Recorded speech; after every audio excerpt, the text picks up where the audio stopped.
Көп жашаган эмес, көптү көргөн билет демекчи. Өзүлөрү жаш болсо да дүйнөнүн ар бурчунан билим алып келип, мекенине канчалык бир деңгээлде өз салымдарын кошуп жатышкан жаштарыбыз арбын. Алардын бири Нурсултан Курбанов. Кытай мамлекетине барып, билим алып келип, борборубузга жеке окуу борборун ачып, кытай тилин үйрөтүү менен эле чектелбестен, ал жакка окууга жиберип жаткан учуру. Биздин борбордун ошо негизги максаты көп эле жаштар азыр чет өлкөгө кетет, бирок чет өлкөгө кетсе дагы мындай максаты жок кетип калат да. Анан биздин окуу борборубузда бири гана ошо тил окутпастан жалпы балдарга багыт бергенге аракет жасайбыз. Мисалы үчүн көп эле балдар медицина тармагында окуйм дейт, анан Кытайга барып окуйм дейт, бирок Кытайда медицина тармагы андай өнүккөн эмес да. Ошон үчүн биз айтабыз, сен эгерде ушул тармакка, медицина тармагына кызыксаң, анда Европага барышың керек, Германияга барышың керек дегендейчи. Нурсултандын айтымында ар кимден ар кандай үлгү алууга болот. Болгону адамдын жалаң жакшы тарабын гана үйрөнө билүү абзел. Бир нерсени окуп, бир нерсени көрүп, ошондон бир үлгү алып, мисалы үчүн бир адамды көрүп, эгерде өзүн абдан жакшы алып жүрсө, сылык мамиле кылып, мисалы үчүн мен Кытайда жүргөндө мен жакшы үлгү алган болчумун. Ошо Япониядан келген студенттер бар болчу. Анан элдерге кылган мамилеси, алардын сүйлөгөн сөздөрү мен үчүн абдан чоң мындай таң калтыруу сезимдерин жараткан. Анткени ушунчалык мындай кичпейил болушат да. Анан ошондон мен да ошол нерсени үлгү кылып алган болчумун да.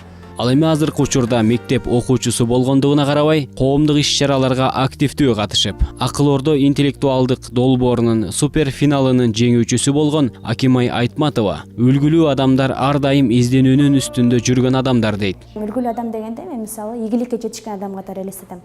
Ушул ар бир ийгиликке жетишкен адам өзүн өзгөртүүгө аракет кылып, күн сайын 1%тен болсо дагы өзүн өзгөртүп турат да. Буну япондордо жакшы айтат, кайзен системасы депчи.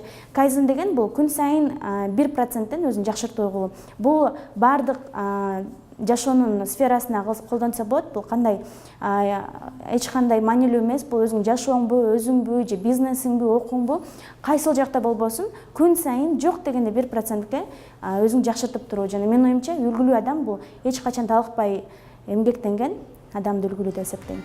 Нурсултан Батыралиев өзү студент болсо да Бишкектеги жатаканадагы жаштарды чогултуп, кайрымдуулук иштерди байма-бай өткөрүп турат. Карлар үйүнө жума сайын барып турабыз. Ар бир жумада 5-күнү, жума күнү саат 5-терде 100төн ашык студент барабыз. Барганда көбүнчө студенттердин да жүрөгүн ойготуу, ата энеге болгон мамилесин, кийинки балдар үйүнө барганда үй бүлөсүнө болгон мамилесин өзгөртүү үчүн атайын түзүлгөнбүз.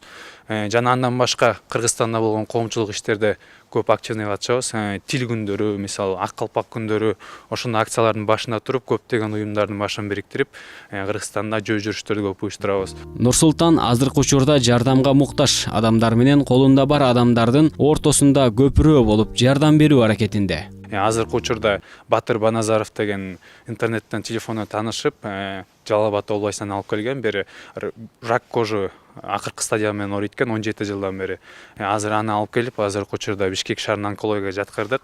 Бул жерден да биздин врачтардын күчү жетпей калгандыктан азыркы учурда квартирага чыгарып, анын результатын Италияга, Германияга жана Турцияга жибердик.